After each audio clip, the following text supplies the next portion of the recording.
감사합니다. 우리 성령 강림주의를 맞이해서 우리 성령의 찬양해 주신 것 감사드립니다. 여러분 잘 알다시피 제 스토리 바뀌었고 이 앞에 단상에도 배너가 바뀌었는데 빨간색으로 바뀌었습니다. 이 성령 강림 절기의 교회의 색깔은 빨간색입니다.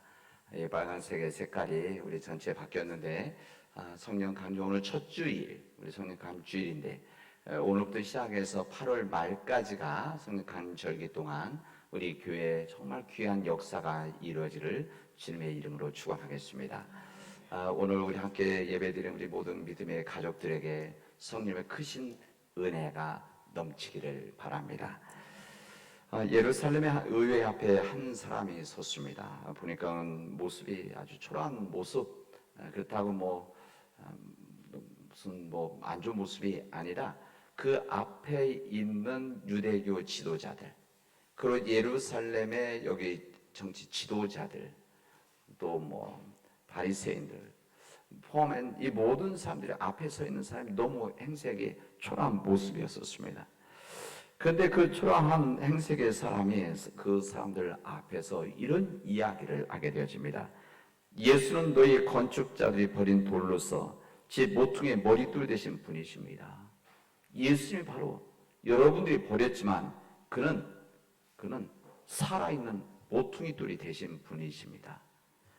이 예수밖에는 다른 아무에게도 구원이 없습니다 라고 하는 그런 고백을 하게 되었습니다.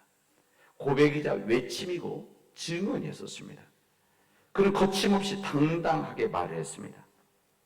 그래서 거기 있던 사람들이 수군거리며 이런 이야기를 했습니다. 이 사람 갈릴리 사람인데, 그 당시 때 갈릴리 사람이라고 말할 때 무슨 말인가 하면 갈릴리 촌놈인데, 그 지역에서 이렇게 말할 사람이 없는데 그가 보잘것없는 사람인 줄 알았는데 이렇게 담대하게 어떻게 말을 할까? 이런 수군거리는 이야기를 했었습니다. 여기 있던 사람 베드로였었습니다. 이 베드로 예수님의 제자 중 한 사람이죠. 수제자라고 말하지만 수제자라고 칭한 적은 없습니다. 그러나 하여튼 예수님의 첫 번째 제자죠. 이 베드로, 그는 예루살렘에 올라가 대제사장들과 장로들이 붙잡혀서 고난을 받을 때에 십자가에서 죽게 된다는 이야기를 들었을 때 예수의 멱살을 잡았던 사람입니다. 예수의 멱살을 붙잡고 흔들면서 꾸중하고, 성경에 보면 흔들었다는 꾸중하는 겁니다. 꾸중하면서 항의를 했습니다. 아니, 우리가 지난 3년 동안 예수님을 따라왔는데 예루살렘에 와서 왕이 될 것을 생각하면서 여기까지 왔는데 붙잡혀 죽는다는 것이 말이나 되는 겁니까? 우리 모든 건 다 내려놓고 왔는데. 그러나 예수님께서 진작 로마 병사에 붙잡혔을 때 그는 도망갔습니다. 베드로만 도망간 것이 아니라 제자들이 함께 도망갔죠. 예수 그 대제사장집에 붙잡혀 있을 때는 그 집 여자 하인 하녀가 예수님과 함께 있었던 사람이 아니냐고 물었을 때 부인을 하게 되어집니다. 부인하면서 저주까지 3번이나 부인하게 되어집니다. 예수님께서 십자가를 지고 골고다 언덕길을 오르실 때는, 그리고 예수께서 죽으시기 직전까지 혹시 붙잡혀서 자신도 이런 처형을 받지 않을까 다 도망갔었던 그런 제자였었습니다. 그런 제자, 이 베드로인데, 이 베드로가 의회 앞에 섰는데 오늘 예전에 베드로가 아니었었습니다. 이 막강한 힘을 가지고 있는 이 유대 지도자들 앞에서 심지어 예수님께 했듯이 이 베드로까지도 붙잡아 십자가형에 처할 수 있는 힘을 가지고 있는 이 유대 지도자, 정치 지도자들 앞에서 당당하게 이야기를 하시는 겁니다. 예수님이 바로 부활하신 분이십니다. 부활하셨습니다. 여러분들이 그 십자가에 올렸지만, 여러분들이 버린 돌이지만 모두 그는 우리의 이 기반이 되어지는 진정 살아있는 머릿돌이 되신 분이십니다 라는 이야기를 하게 되었습니다. 사도행전을 기록했던 누가복음과 사도행전을 한 사람이 기록했는데, 이 누가가 이런 이야기를 합니다. 어떻게 이렇게 변할 수가 있었는가? 사실 요한복음에서 사도행전 1장, 2장은 2장, 3장밖에 차이 안 나지 않습니까? 근데 그 이전에 있었던 베드로와 그 지금 사도행전 2장에 있는 베드로가 어떻게 이렇게 변할 수가 있었는가? 뭐라고 설명하는가 하면 베드로가 성령에 충만하여 이렇게 되어 있습니다. 바뀐 것은 다른 게 없었습니다. 사회적 상황도 바뀐 것이 없습니다. 예수님과 예수님의 제자를 붙잡아서 다시 십자가형이라도 매달 것 같은 사람들이 마음들이 바뀐 것이 아닌 똑같은 상황이었는데 누가 바뀌었느냐? 베드로가 심정이 바뀐 겁니다. 근데 설명을 뭐라고 하냐? 성령에 충만하여 이렇게 되어 있습니다. 여러분, 우리 기독교인들 크리스찬들에 대해서 특징이 무엇이냐라고 한다면 여러 가지 표현할 수 있지만 저는 그 중에 하나가 변화다. 변화라고 생각합니다. 이 기독교의 믿음이 이루고자 하는 궁극적인 목적이 구원이지만 그러나 이 구원을 이루어지는 과정에서 정말 우리에게 필요한 부분이 무엇인가? 이것은 변화입니다. 주님을 믿는 내가 변화되어지고 주님을 믿기 때문에 우리 가정이 변화되어지고 주님을 믿기 때문에 교회가 변화되어지고 교회로 인해서 이 거룩한 영향력이 세상에 주어서 세상이 변화되어지는 일들이 바로 우리 기독교의 중요한 기둥이다라고 말할 수가 있습니다. 진정한 변화가 나에게 있느냐? 진정한 변화가 우리 가정에 있느냐? 진정한 변화가 나로 인해서 변화된 나를 통해서 교회가 변화가 있느냐? 이것이 우리 믿음 생활하면서 체크해야 될 체크리스트라고 할 수가 있습니다. 진정 우리 교회가 우리에게 허락해 주신 이 세상, 구체적으로 우리 남은 제일교회는 구체적으로 이 남은 땅 우리 선교지로 하나님께서 우리 허락해 주셨고 우리 맡기신 거 아닙니까? 우리 교회를 통해서 그다음 우리 믿음의 우리 가정 통해서 나로 인해서 이 남은 땅에 거룩한 영향력을 주고 변화가 있느냐? 그런 씨앗들이 뿌려지고 있느냐? 이것을 우리에게 물어보아야 된다. 그런 이야기입니다. 오늘 우리에게 주신 사도행전의 말씀은 성령이 임했다고 하는 성령 강림의 한 사건을 우리에게 증언해 주고 있습니다. 이 성령 강림 절기 항상 되어지면 우리는 사도행전 1장, 2장에 있는 말씀을 매년 읽습니다. 중요하기 때문에. 그리고 이 성령 강림 절기는 우리 교회의 생일이기도 합니다.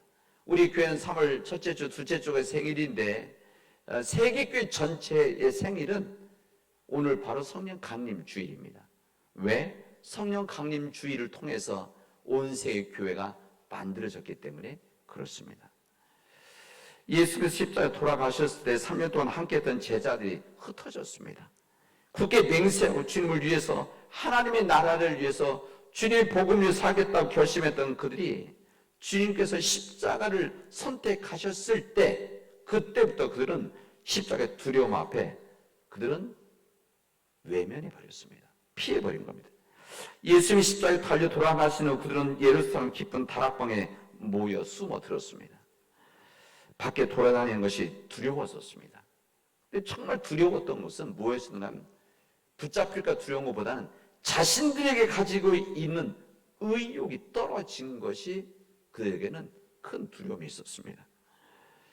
살아갈 생의 목적이나 근거도 사라져버린 지난 3년 동안 예수님을 만나서 이 땅에서 감당해야 될, 이 땅에서 정말 주시는 은혜 가지고 주님의 일을 감당할 의욕이 있었는데 그런 꿈을 가지고 있었는데 그런 꿈이 무너졌다고 하는 것이 그들은 큰 두려움이 있었습니다.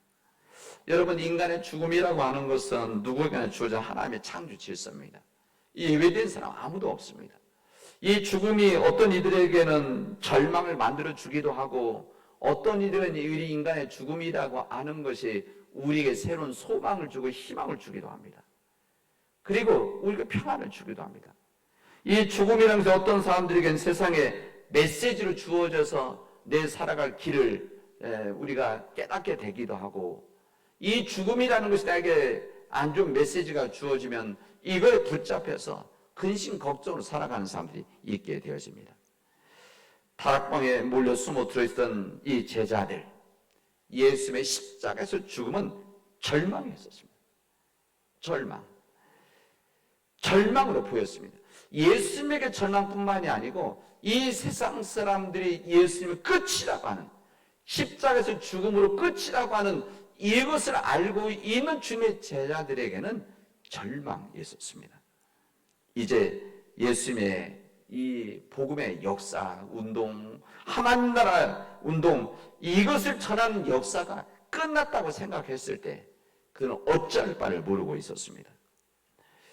예수님을 따랐던 제자들 좌절만 느낀 것이 아니라 이제 예루살렘을 떠나서 자기의 고향으로, 자기의 삶의 일터로 돌아가려고 하는 제자들이 이제 나왔습니다.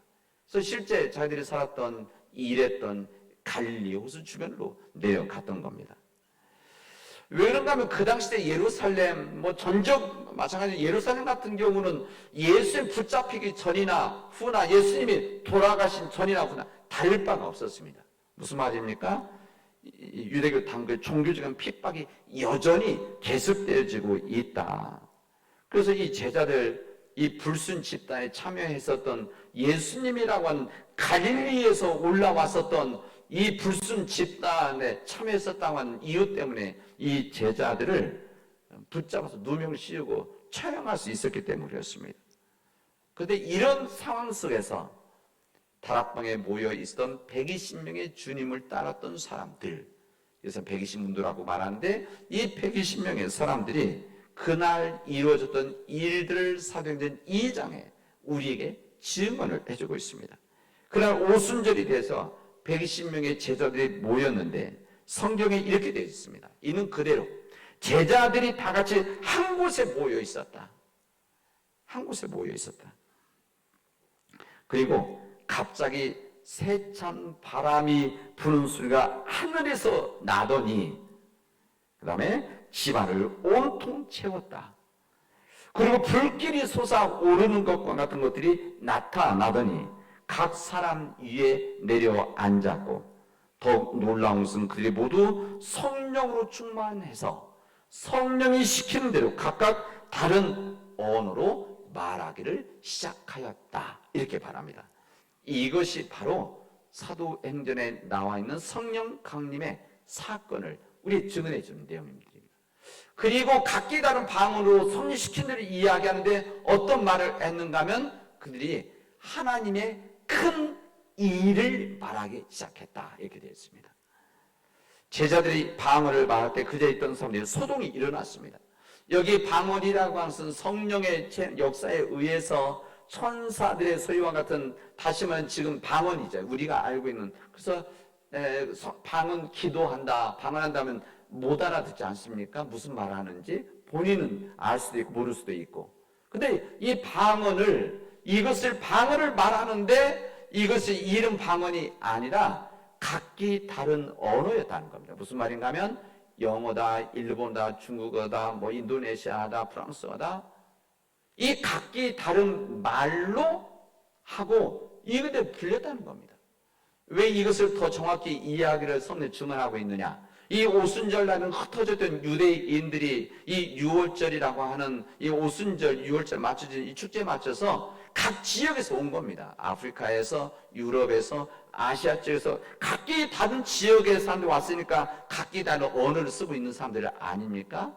왔는데 여기 110명의 이 주님의 사람들이 기도하고 소리를 내는데 보니까 자기들의 언어를 하고 있었다, 그런 이야기입니다. 사람들이 깜짝 놀라지 않았겠습니까? 이 제자들의 낭만 행색과 말투에 어떻게 이 사람들이 각기 다른 언어를 하고 있을까? 이들 외국어를 배운 적이 없는데, 이들 외국에 나가서 산 적도 없을 텐데, 이런 이야기입니다. 그래서 어떤 오해를 했는가 하면, 어떤 이야기하면 이들이 혹시 술에 취했는가? 오늘 성경은 그렇게 되어 있지 않습니까? 술에 취한 것 아니야? 그때 성경 베드로가 얘기하는 거 아닐까? 아니 지금 3시인데, 이제 지금 여기 성경 말하는 3시라는 것은 거기 이스라엘에서는 아침 새벽 6시가 시작이 되어지기 때문에 3시간 아침 9시입니다. 그러니까 아침 9시에 술 취할 수가 있느냐, 이런 이야기입니다. 그래서 이 모습은 무척 신비로워서 신앙이 없는 사람들에게는 술 취한 모습을 보였지만 그래서 이들이 세수에 취하였다 이렇게 제자들을 조롱했지만 놀라운 사실은 여기에 놀라운 역사들이 있었다는 겁니다. 그러니까 하늘에서 내려오는 이 성령의 바람, 이 바람이라는 것은 히브리어 루아인데, 이 루아라고 하는 것은 성령의 영적인 영에 대한 말 때 루아 바람이라고 말합니다. 우리 신앙에서는 바람으로 말하지만 푸뉴마 말하지만 사실은 그 바람, 성령의 역사가 하늘에서 바람같이 내려왔다는 겁니다. 내려오고 불길 같은 게, 불길이 실제 불이 아니라 불길 같은 것이 우리 제자들에게 임했을 때 이곳에서 놀라운 역사가 이루어지고 이들이 방언을 하면서 하나님의 큰 일들을 그들이 전했다, 이런 이야기입니다. 이게 바로 성령 강림절의 역사 증언입니다. 우리 성경은 그 상태를 뭐라고 표현하는 성령 충만했다 말합니다. 이 성령 충만한 역사를 체험했던 베드로였기 때문에 놀랍게 변화된 모습으로 유대교 지도자들, 정치 지도자들, 율법학자들에게 담대한 이야기를 할 수 있었던 것입니다. 예수님 당신의 십자가의 못을 박았지만, 여러분들이 버린 돌이었지만 그는 우리의 머릿돌이 되신 분입니다. 예수 외에는 구원할 자가 없습니다. 예수만이 우리를 구원할 수가 있습니다. 목숨을 내놓고 증언했다는 것을 우리에게 알려줍니다. 성령이 임하게 되어지면 이게 무슨 말입니까? 우리가 변화되어진다는 겁니다. 성령이 우리 가정에 임하게 되어지면 우리 가정이 변화되어진다는 겁니다. 성령이 교회에 임하면 교회가 변화되어지고, 우리 민족에게 성령이 임하게 되어지면 우리 민족이 변화되어진다. 오늘 이 말씀을 오늘 사도행전 2장 우리에게 말씀하시는 겁니다. 우리 성경 말씀은 우리에게 2000년 전에 이런 역사가 있었다는 것, 무슨 지식과 지식을, 역사의 사실을 알려주기 위함이 아니라 우리가 믿고 있는 동일하신 예수님께서, 우리가 믿고 있는 동일하신 하나님께서 우리에게 보혜사 성령으로 오셨던 성령님이 우리와 함께 하시면 그 동일하신 성령님이 역사하셨던 2000년 전의 그 사건이 지금 우리 안에서 지금도 이루어지고 있고 이루어져야 된다. 이것을 우리에게 말씀하시는 겁니다. 이 성령의 역사가 우리에게 임하기를 바랍니다. 저는 우리 성령 강림주를 맞이하는 우리 모든 교우들에게 우리 성의표현 다 같이 모여서 한마음 한뜻 기도할 때에 다 같이 한 뜻이 되어져 있을 때 성령이 임하게 되어지고, 성령이 임하게 되어지면 내가 변화되어지고 우리 가정이 변화되어지고 우리 교회가 변화되어져서 거룩한 영향력으로 세상에 주어진다는 겁니다. 우리 교회가 거룩한 영향력으로 우리 남은 사회에 변화를 줄 수 있는 일들을 할 수 있다는 겁니다. 여러분, 우리 믿음의 식구들이 성령의 사람이 되어져서 여러분이 일한 일터에 가서 여러분 한 사람 한 사람들이 그런 예수 그리스도의 성령의 사람으로 인다면, 그런데 섬기고 있다면, 그리스도의 이름으로 감당한다면 여러분의 일터는 성령의 역사에 변화된 하나님의 장이 되어진다는 겁니다.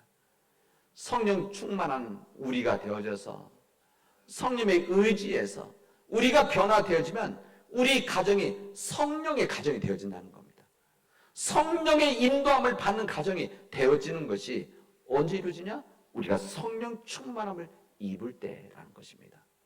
우리가 성령에 의해서 인도함 받게 되어지면, 성령의 말씀 앞에 성령에 순종하게 되어지면 우리 안에 어떻게 되어집니까? 성령의 열매가 맺혀지는 겁니다.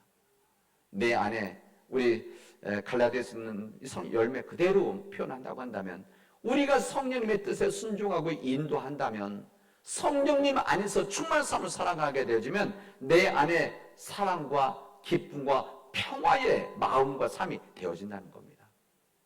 내 안에 성령이 임하게 되어지면 오래 참과 친절함 그리고 선함이 내 안에 열매로 맺어진다는 겁니다. 성령 충만한 삶을 성령 인도하심 받게 되어지면 내 안에 신실함과 충성 그리고 온유함과 절제의 열매가 내 안에 맺혀져서 이 거룩한 영향력이 우리 교회 안에, 우리 가정 안에 내가 일한 모든 일터와 삶 가운데 이루어진다는 겁니다. 우리가 이 성령의 열매라고 하는 것에 씨앗도 있는 거 아니겠습니까? 이 씨앗이 또 뿌려지는 거죠. 그래서 곳곳에 우리 예수 그리스도를 믿는 사람들이, 하나님을 믿는 사람들이 이 성령의 인도하심 앞에 성령의 열매를 맺어진 삶을 통해서 우리가 있는 것을 변화시켜 나가는 일들이 바로 성령 충만할 때 이루어진다는 겁니다. 우리 사랑하는 믿음의 교회 여러분, 이제 여러분의 차례입니다. 이제 여러분이 응답할 때입니다. 이제 주님을 믿는, 예수 복음 믿는, 성령의 인도하심 믿는 우리들은 이제 함께 모여 기도함으로 인해서 우리 가정을 성령의 가정으로 만들어 나가야 될 거룩한 책임감이 있습니다. 여러분이 성령의 사람이 되어져서 이제 여러분이 일하는, 여러분 섬기고 있는 모든 곳에서, 여러분이 일하는 가게에서, 여러분이 일하는 모든 직장, 모든 모임 속에서, 학교에서, 병원에서, 우리 복지시설에서 성령의 사람으로 그렇게 주님 앞에 쓰임 받기를 바랍니다. 그래야 됩니다. 이게 바로 믿는 자들의 삶 아닙니까? 그런 자들이 바로 성령의 삶을 인도받는 자 아닙니까? 이런 믿음의 삶을 살아가기를 바랍니다. 성령 강림이 우리 안에 이루어지고 가정에 이루어져서, 그리고 우리 교회에 이루어져서 이 모든 놀라운 역사가 성령 강림절기 동안 이루어지기를 주님의 이름으로 축원하겠습니다. 기도합시다. 은혜가 풍성하신 하나님 감사합니다. 오늘 저희들에게 귀한 은혜 주셔서 하나님 앞에 서게 하시고 성령의 역사를 우리들이 경험케 하시니 말씀을 듣게 하시오니 감사합니다. 하나님, 우리에게 성령이 임하시고 우리 가정에 성령이 임하시며 우리 교회 성령이 임해서 진정성의 놀라운 역사가 우리 안에 이루어지게 하여 주시옵소서. 모든 말씀을 예수님의 이름으로 기도합니다. 아멘.